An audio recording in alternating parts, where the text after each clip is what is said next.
I know. No, it's 9:29. That one's going off early. Oh yeah.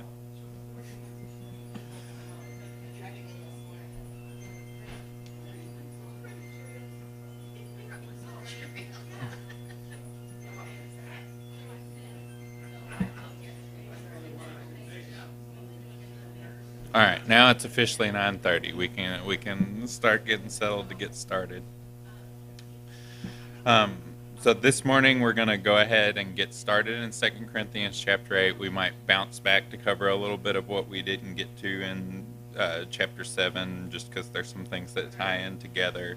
But we're going to, as hopefully you all remember, we've been studying through kind of about the church at Corinth and how they reacted to the letter that Paul wrote in First Corinthians and some of the tough situations that's gone on there. And we're going to kind of not make a complete transition, but Paul is going to get back to talking some more about like what is expected of them and of early churches. We'll be talking, a lot about generosity and giving this morning and probably next week as well.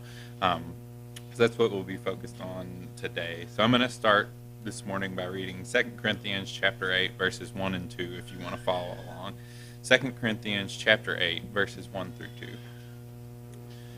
Now, brothers and sisters, we make known to you the grace of God, which has been given in the churches of Macedonia, that in a great ordeal of affliction, their abundance of joy and their deep poverty overflowed in the wealth of their liberality. So we see a couple things as we start out here. First of all, Paul is talking to the Corinthians again, as we've mentioned many times before, and he wants to let them know of the Macedonian example of giving. And so I think first of all, we see in verse 1 that it's multiple churches in Macedonia. So this is an area that has multiple churches, that are being formed as a part of the early church. And Paul wants to talk to the Corinthians about this great example that the Macedonians are giving. And then we get into verse 2, that talks about that they have a great ordeal of affliction. Their abundance of joy and their deep poverty overflowed in the wealth of their liberality. And so we, have some references to different things that even Paul experienced some persecution firsthand in Macedonia in Acts chapter 16, verses 22 through 24. And some of that says, the crowd joined in attacking them, and the magistrates tore their garments off them. Having received this order, he put them into the inner prisons and fastened their feet in the stocks. So, we know some, just like many different places where the early church was growing, there were some tumultuous things going on. And so the churches in Macedonia were, facing various afflictions and persecutions. We've talked about some of the examples Paul has given of what he's gone through, and we know, what the early church faced as far as both from people who weren't Jews that, were like, why are you disrupting our daily lives? Why are you bringing about this new teaching? But also the persecution that early Christians faced from Jews who, were like, we don't need to be following Jesus and what he taught and what the apostles are teaching because, the Messiah hasn't come, or whatever examples that they might give there. So you've got a lot of that going on.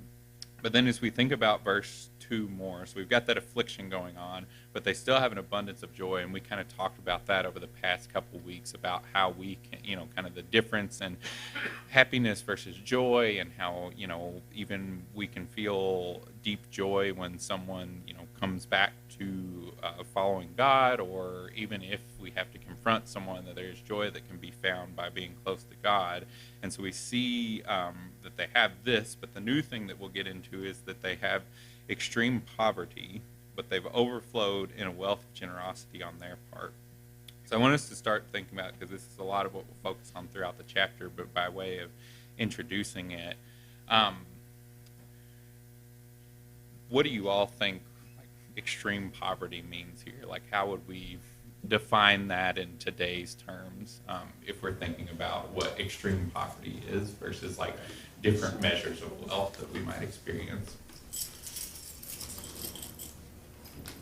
Because like here in the U.S., I think we've got a federal poverty level that is defined that gives you access to certain help or different things like that.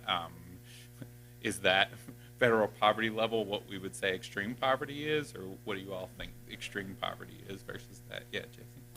Not in the worldview, it's not. Poverty level in the U.S. would be richness to some countries. Yeah. And I think of people giving out of extreme poverty, I think of the ways too nice. Mm-hmm. Right. And in that case, that was probably, when you're giving out of extreme poverty, you were giving something that you really probably need to live yourself, right? It's not, oh, I'm, giving up on being able to stop and get the flavor of the day or whatever, something I don't really need. Like, you are like truly probably in a bind yourself, and you were giving like of what you daily need to survive to someone else. I think I saw a hand over here too. Yeah, Michael.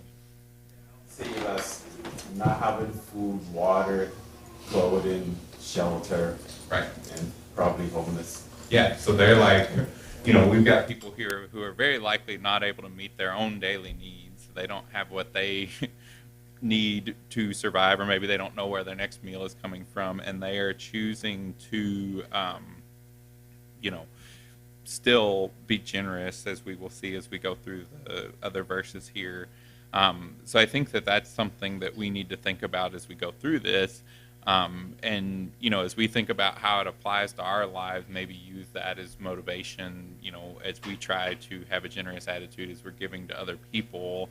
How do we balance like where we find ourselves in our current life situation with what they were facing, and keeping all that in mind. So I think that'll be important as we continue to go through here.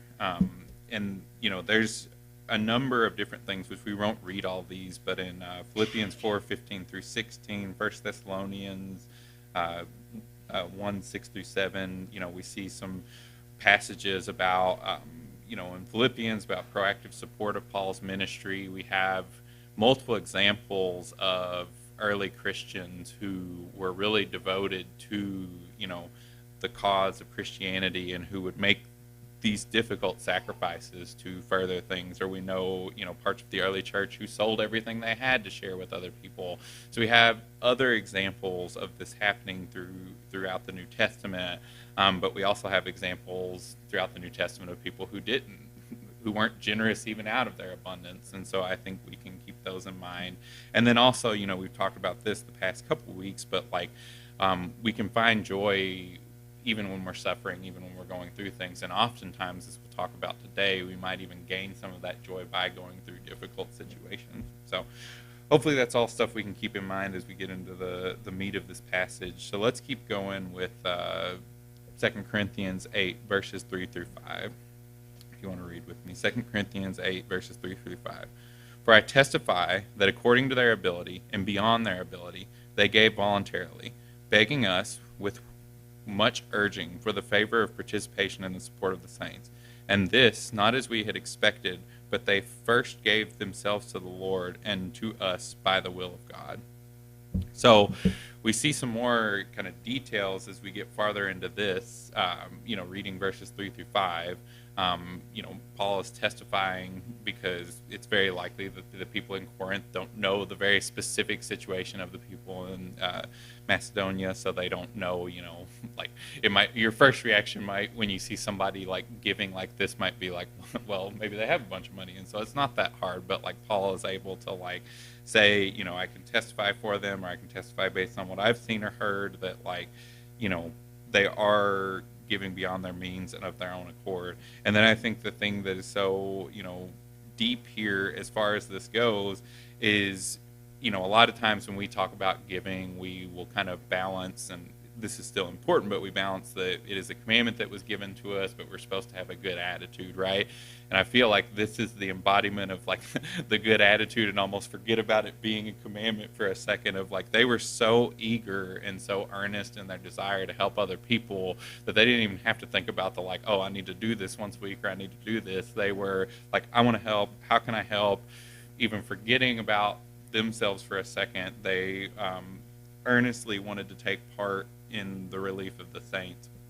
And I think some of us, if we saw this behavior from someone here in the congregation that we knew was struggling, or we saw it out, from someone else, we might be tempted to say, like, oh, you don't need to do this, right? Like, you're struggling yourself. Why would you do this? But, like, we also see, you know,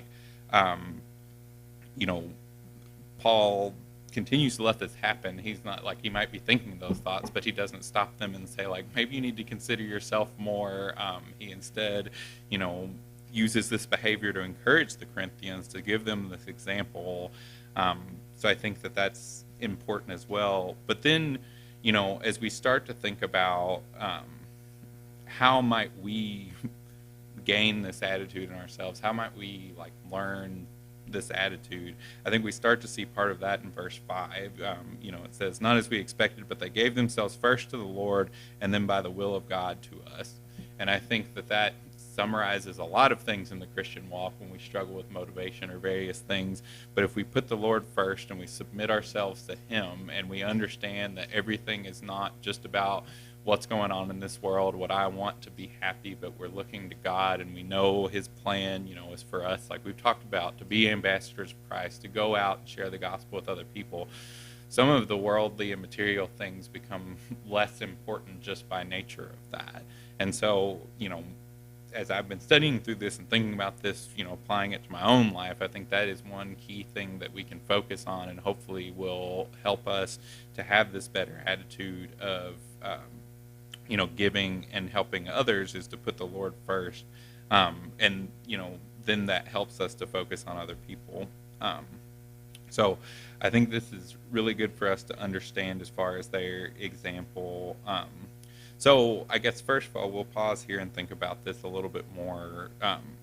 How do we get to this point where we're not only because I feel like it's one thing for us to think about what we're going to give each week and to set aside, and we need to do that. But then how do we take this a step farther so that we are eager to help people in need, eager to seek people out to help, and we want to help other Christians who are going through things, or other people who are going through things? Yeah. I think all of us need to be ashamed because of how much we have. Yeah. We get ourselves into situations that, because of things we want, where we don't put God first in what we're doing. So He's given us all this ability, and He's given us all this money that we have. And instead of looking at that money and saying, I need to do this first for Him, and then do all this other stuff for me. I mean, I'm guilty of this. Mm-hmm. I can't say that every time I give, I'm joyful because I'm giving, because He gave me the ability to do it. And then I look at it and say, well, really, am I doing as much as I should be? Yeah. Because it says it's His anyhow, but it's up to you on how you're going to give back to Him. And when you give little, you get little. Mm-hmm. Yeah. And I think that is one of my dad at church where I grew up, it was a couple years ago, but he taught a whole quarter on just money in the Bible, and how many times financial things or possessions are mentioned in the Bible. And it's something like 2,500 times that different, financial possessions things. I think the only specific phrase that's mentioned more than that realm is the kingdom of God, and thinking about that. And you would expect a lot of the other things that we talk about as Christians that we should be doing to be mentioned on par with that. But I think it is something that we all struggle with so much, and and by struggle with, we're not actively thinking about it every day, struggling in that sense where maybe we should be, but we are so focused on material possessions and gaining and what we have and what makes us comfortable that we're not doing the things that we should with our money, and our time and our energy. And so I think that's something I hope we can think more about as we study through today and next week. How can we combat that? But I, for me, even I would feel I read an article or saw something that just as time progresses, there's more and more things that we feel become necessities, because I would guess most people in the room have a cell phone today, and that wasn't a thing that you had even 30, 50 years ago. Even when cell phones came out, not everybody had one. And then you take that, okay, I have a cell phone. Do I need the fanciest one? And am I always comparing to, do I have the newest iPhone or the newest Android phone or whatever? And we can take that extreme with cars that we have and different things, and what kind of house that we want. All of those things can distract us. And I feel like the problem is when you start down one of those paths and you start to compare yourself in one area, then you start to compare yourself in like all the areas of everything you own and what you have and how comfortable you are. And then you're just chasing that for the rest of your life in whatever areas that you care most about.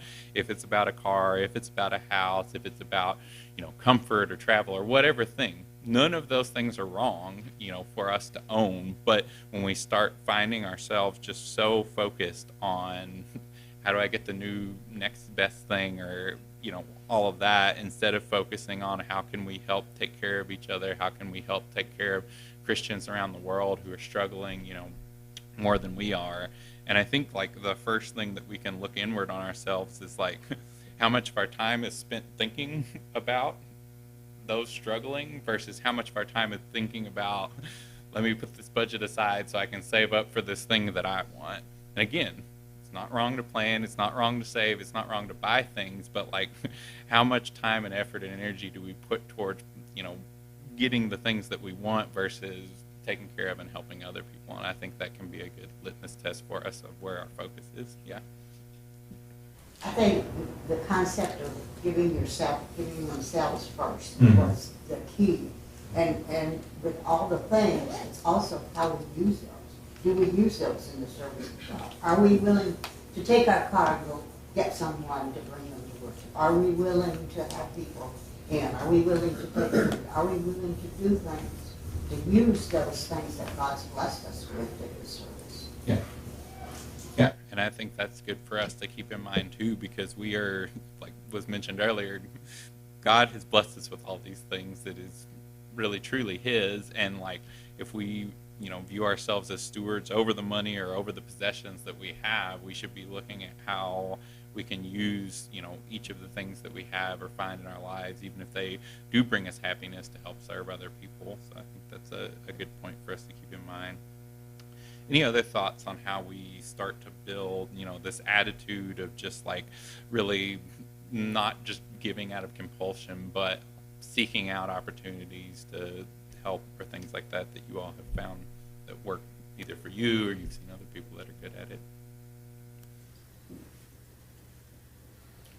Like, I also feel like sometimes for me, this becomes easier, like, and we've kind of talked about this for a lot of things in 2 Corinthians, but like, if I know a specific person who is in need and I have a relationship with them, I am much more likely to, say, oh, I see that you're struggling here, let me help you, than for somebody that I don't know. And like, that's not necessarily the best attitude all the time, but I think especially as we talk about like here within our own congregation and congregations locally that we might help, like the more that we know each other and like have these relationships that we've built up, I think that can make it easier sometimes. And again, that shouldn't be the end all be all. That doesn't mean I should never help anybody that I don't know, but I think sometimes like having relationships and then extending that, even if I don't know a person, like knowing, even like we've talked about here, if they're going through similar struggles or they're facing similar things for the same cause as me, then we're unified in that, and that can help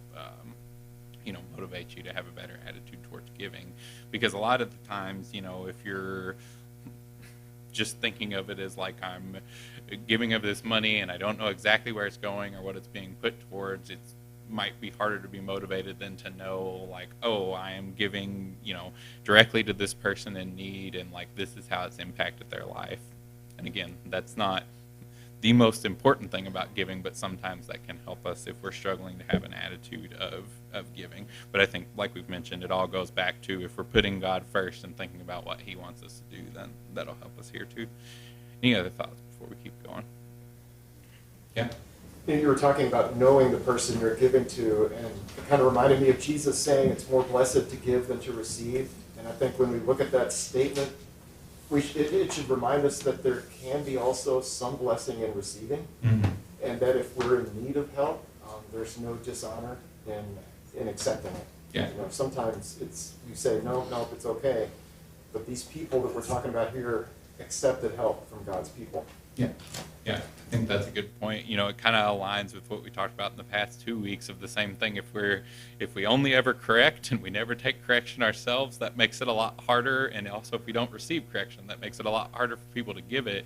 In the same way, if we're never willing to receive anything or ask for help, then it's going to make it harder, you know, here at our congregation or amongst people we know, for other people to have those opportunities to help us and us all to feel more comfortable about like reaching out and helping in opportunities where people have need.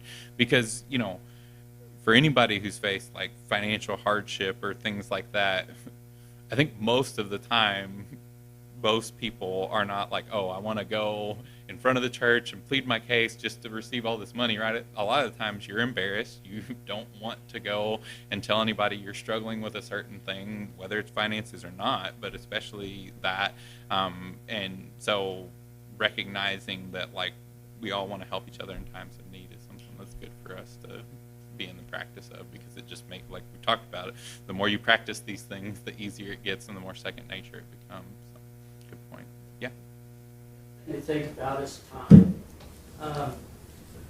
Obviously, we're in 2 Corinthians here, not the book of Acts, but when you think about what happened with this contribution, there were men from many, many different congregations that accompanied Paul to Jerusalem to give that gift to the elders in Jerusalem.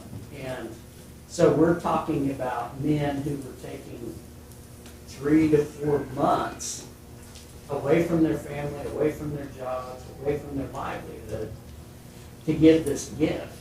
And sometimes time is our most valuable asset that we will not give. Yeah.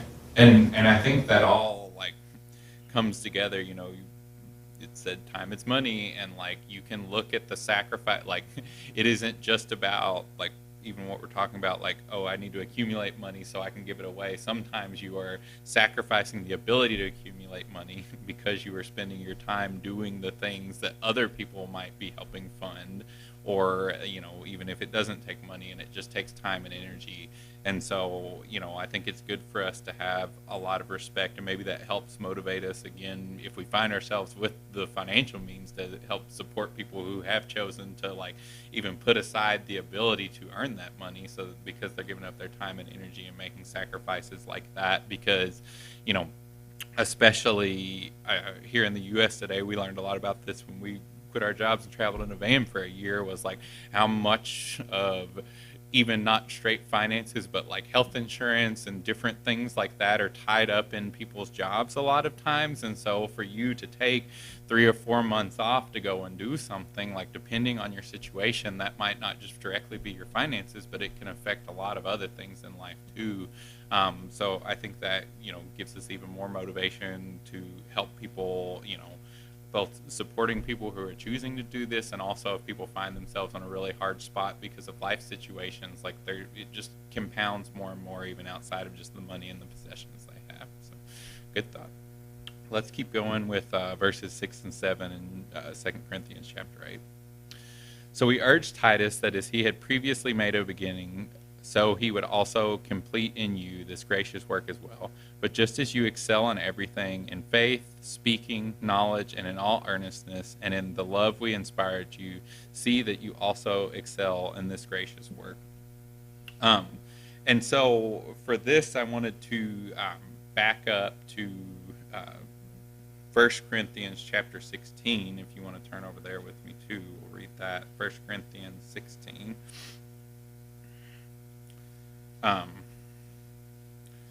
And, you know, this is in another letter to the Corinthians, the one that we've been referencing back to.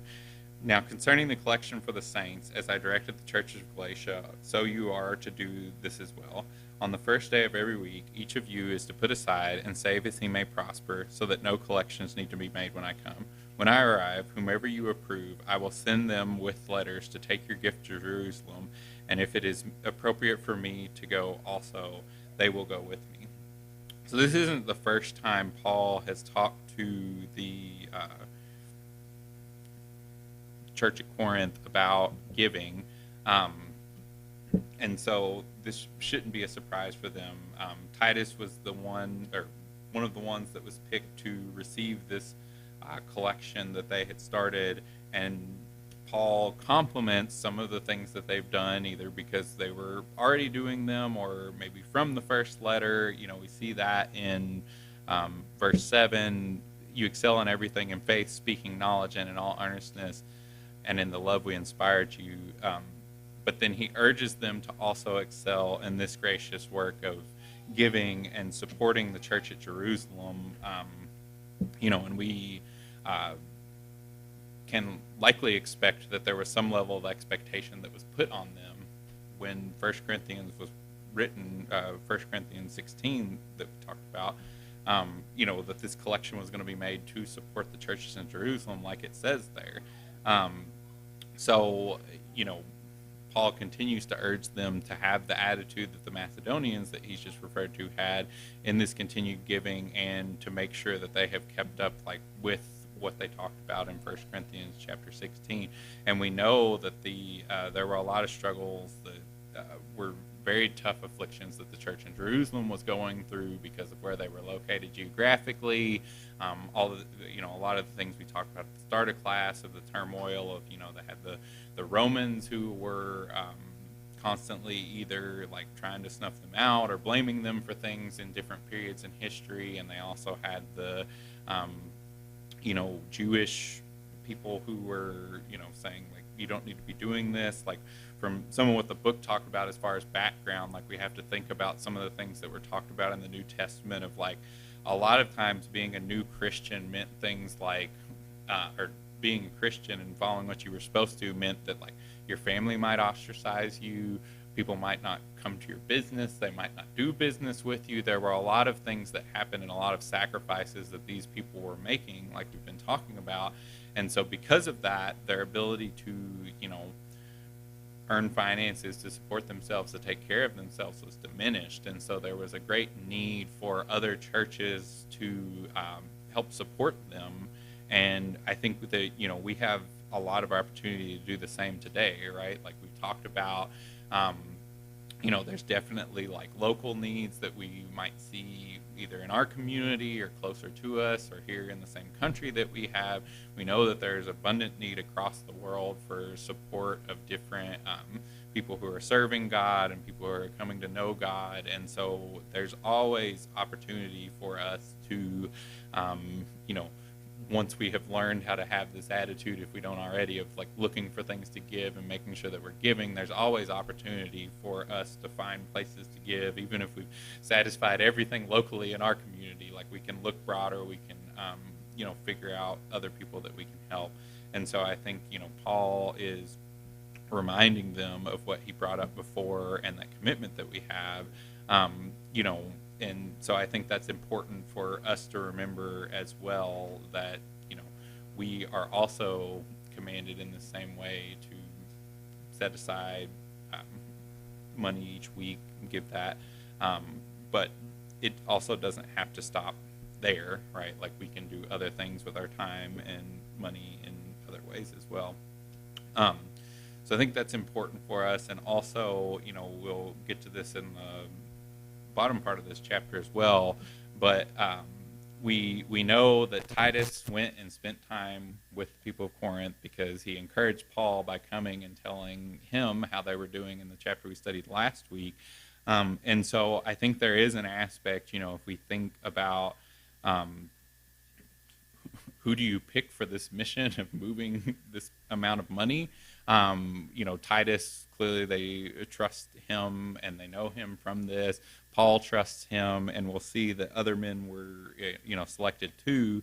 And I think that's something that's important for us to keep in mind too, is when we set aside money and do things like this, if we are pooling our money collectively, we don't need to just stop at saving it up in a bank account or something. We need to make sure that it is going towards doing something to further God's kingdom. And that may mean ensuring that it gets to the right place or that it's handled in the right way and all of that, right? It's not just good enough to, the command doesn't, just mean that we okay, we gave in the collection plate or we gave on Tidely and we're like done as a congregation. There is still like the money needs to go out and like help people, or it needs to take care of things that are needed for the church here, different things like that. So anyway, I think all of that's good for us to keep in mind. Any thoughts on that before we keep going? Yeah. Just based on that 1 Corinthians 16, it's interesting to me, Paul didn't say, just trust me, I'll take the money to him. Yeah. You know, but it's like, he had them approve men. So it wasn't even Paul picking out people. It was, you know, you who were giving the money, you need to choose men you trust, and then we'll send the money through them. Yeah, and it's like always an interesting thing, and I think this gets into why like money is so tricky, because like generally you would assume that you know, like if you were appointing somebody like that people generally trust them, but we'll see that like even others went to help with that, and you know there's some differences back then versus today. There's probably some slight danger of actually like transporting this money, and so it was good for more than one person to go, but also there is some level of accountability, because we can all in various times in our lives be tempted at different levels by like money and being able to get more money, right? If we find ourselves in like a desperate need or something like that, we might be more willing to like bend the rules of what we would normally do and things like that. And I think even, you know, at here and at other congregations I've been at, a lot of times like when more of the money was given physically, like 2 different men would count the money to make sure that they were keeping each other accountable. And you know, like even here today, a lot more of it's done electronically, but like we produce, you know, statements every so often of where all the money is going and stuff and things like that. And we want, there's always a value, whether we're talking about finances or just in staying away from sin and temptation, to us keeping each other accountable. And I think sometimes we might view that as not needed, but it is helpful because we all trip up and we fall. So I think that's, you know, important for us to keep in mind. You know, it's a real world practical thing they were dealing with as they were also working through their attitude of giving. Any other thoughts before we keep going? All right, we'll keep going with verses 8 and 9 then in 2 Corinthians chapter 8. I am not saying this as a command, but as proving through the earnestness of others the sincerity of your love as well.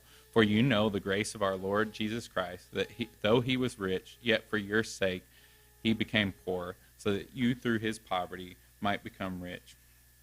And so I think we see here, you know, there's always this balance, like we've hit on earlier, of like, yes, we are commanded to give, but also how do we, just like with any of the things we're commanded to do at worship or commanded to do as Christians, how do we extend beyond that and not just be doing a thing because we're commanded to do it, but understand like why we're commanded to do it and have our heart set on that, right? Because it's not good enough, and we'll talk about this in chapter 9 as well, like it's not good enough for me to just say, okay, I'm checking the box, I'm giving, you know, if in my mind that's 10% or whatever amount I set, and that's what I got to do, right? Like we got to learn how to give with a cheerful heart, and that is true with a lot of other things, right? Like if we come here and we sing and we say, I checked the box of singing, but my heart is not in it, then like that's not serving any purpose, and so we have to be very careful of that. And then we see our best example of that is Jesus.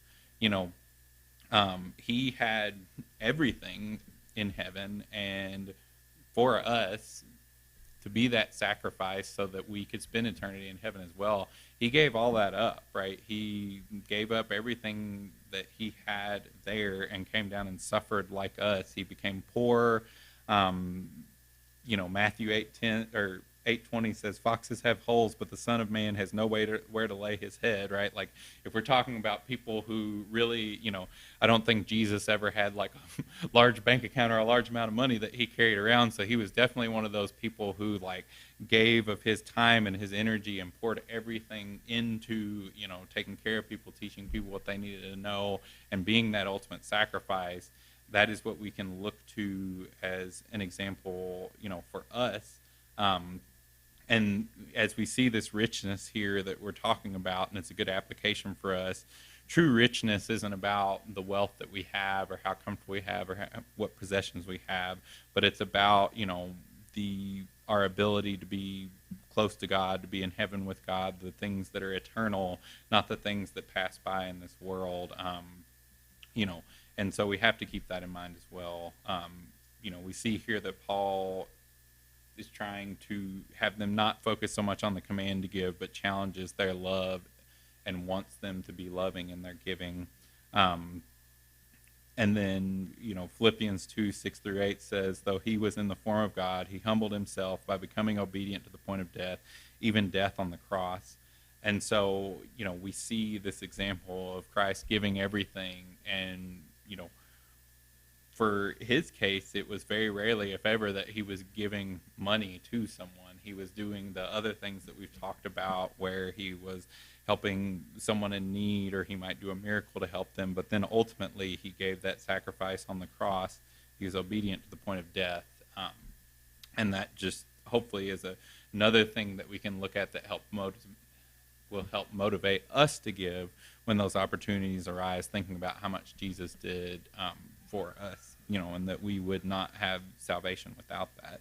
So I think that's another thing as we think through how do we improve our attitude towards giving, as we think about his sacrifice when we take the Lord's Supper, we can also extend that into when we think about giving, like, how can I be like that sacrifice that he has given and pour out my heart? And then that helps us to put the right things first, and then that hopefully helps our attitude to fall in line on how do I make sure that I am like being like the Macedonians and being eager to give rather than, just giving out of compulsion. So I think that's a good example and a good thing that we can, hopefully keep in our minds as we studied 2 Corinthians, is this verse 8 and 9 of the example that Jesus has given. Any thoughts there on how we can extend that or use that to help us in our giving? Yeah? Sorry. It was very new and different for them. Mm-hmm. They didn't have a quotidian to look back on and say, oh, here's how we do it. Because what worked with the Jews in the synagogue, they were told specifically what to give when and where it went. That wouldn't work. But there was nothing in place. So it makes sense that, and you know how it is, if you wait on anything till the very last minute, suddenly everybody's rushing around looking for money, borrowing from Peter to pay Paul, so to speak, and you don't have a joyful heart for that. But they needed a plan. So it just makes so much sense here to say, here's a good way to do this. Yeah. You just put by a little each week, then when we need some money, we've got it. Mm-hmm. And you can be more, joyful about that, and then knowing where your money's going, and, they just needed a plan in place, and it's a good plan that still works well. Yeah, and I think like this gets into, and we'll probably cover some of this next week too, but like thinking about how it's important for us to plan out what we're going to do with our money. Like a lot of times we might have even more consistency in knowing how much money we're going to have come in, because you might work a job that kind of swings or changes your availability, and that might affect your finances. But for the most part, we know on average what we're going to bring in each month and things like that. And so we can a lot of times plan ahead, which helps us not feel in this rush fashion. And oftentimes if we just wait and see what we have left over to give, we're not going to be giving, truly out of our heart and truly out of love. We're just saying, I happen to have this left over because maybe I didn't eat out so many times or whatever. I'll give of that, right? Whereas the attitude is that we are supposed to put being generous first and put God first in our lives. So we need to be thinking about that first, when we're budgeting. But also I think that goes to say, like, with everything that God gives us, finances being one of those, but time, the other things we've discussed, it is amazing how things like money and time can just disappear if you don't have a plan for them, right? If you don't know where each dollar is going, it will go somewhere, and you'll be like, where did this go? Same thing with time. If you don't plan out specific things you need to get done in a certain time, you can blow a whole week watching many, many seasons of TV or whatever like might come up, right? And like, it's very easy to do that. And I'm sure we've all found ourselves in that, time in our lives where we might do that with our time, with our money, with our energy, any number of things. And so I think it's important for us to plan things out. And like I said, we'll talk more in detail about that next week. But I think that that's something that we can think through here, as well. Any other thoughts before we keep going? Yeah. One interesting thing to think about is I'm pretty confident that maybe, but most of the people that Paul would have been writing to did not have a monthly salary. And so when you think about trying to create a budget without a monthly salary, it's challenging. We got exposed to that a little bit when we were teaching our students how to budget, when every single one of them, they either sell what they need to make money for the week, or, I mean, it's essentially daily bread. What they get that day is how much food they get to eat. And so when you think about, these people were essentially saying, okay, if I'm going to give, that means I either have to work extra, and that money that day is going to go to this cause, or I'm going to go without. And it was really eye-opening to think about establishing a budget when you have no idea how much money you're going to make. Yeah, and I think that's a very real thing, you know, like that you mentioned that happened for people today, and there may be people here today that have definitely faced that or going through that right now. And I think that's something, you know, I feel like sometimes, not that we don't want to have like surplus and things like that, but sometimes like having to have that mentality makes it easier, one, to relate with other people who are going through difficult times, right? Because I think, especially in the U.S., we can be bad about like, well, I was having this tough time and I pulled myself up by my bootstraps and I did this and I didn't need help, you know, to what we were talking about earlier. So like, maybe I'll help that person with one thing, but really if they can't figure it out, like, you know, that's on them. And I think we've got to be very careful about that attitude. Like with anything, there's a balance there, right? Like versus just giving someone money for 20 years and then never trying to do anything with it. But like, I think that we have to remember that not everyone's day-to-day life is exactly like ours. And so if when you know, I mentioned that my dad taught that quarter on finances, I know for a period of time he tried to do some like financial counseling at the church there, and like ran into a lot of those scenarios where he's like, here's the traditional way I would plan my money and I would budget, and they're like, oh, that's not going to work for me. And like he got kind of frustrated with that initially, and you have to like learn and adapt to different situations than your own. And I think that's how we've got to be too, right? Like, and even if we think about like Jesus as the example, right? Like him being perfect like he was, he hadn't necessarily been in all the places that the people he was preaching to and talking to, how they had messed up, how they had sinned. He had not experienced all those, you know, the sins, especially for himself, right? Because he was perfect, but he still found a way to relate to those people and help those people. And I think that we've got to try to do, you know, the same as we try to help people and figure that out. And I think another point that highlights what you mentioned is like that it might be hard for us to just directly read these verses thinking about the context that they were in and just say, let me apply this in the exact same way. We can apply a lot of the thoughts and the principles, but we might, you know, if our money is inconsistent or it's consistent, we might have to figure out other ways that we can push ourselves, you know, if we're trying to sacrifice more, you know, or like if we find ourselves in a scenario where it's like, oh, I am not able to just like work more hours to make more money, like I'm limited on that. Like, are there sacrifices that we can make in things that we, you know, don't necessarily need for ourselves so that we can give to other people? So I think that's, you know, a good thing for us to keep in mind too, is that like, you know, not everybody else's life works the exact same way as mine, and I will often get myself in trouble as a Christian if I just assume that everybody else's brain works the same way mine does, or life works the same way mine does. We've got to be understanding and try to love each other and be understanding through that. So since we've only got 2 more minutes, I'll just open it up. Any other thoughts, you know, on what we've studied today about how we might take some of the like differences and challenges they faced and make sure that we're doing, you know, the same kinds of loving things with what we've got available today, or how we build up this attitude? You know, next week we'll focus more on some of the, you know, specifics that are talked about in chapter 9, but any last thoughts on how we, you know, build up this attitude today or put any of this in practice?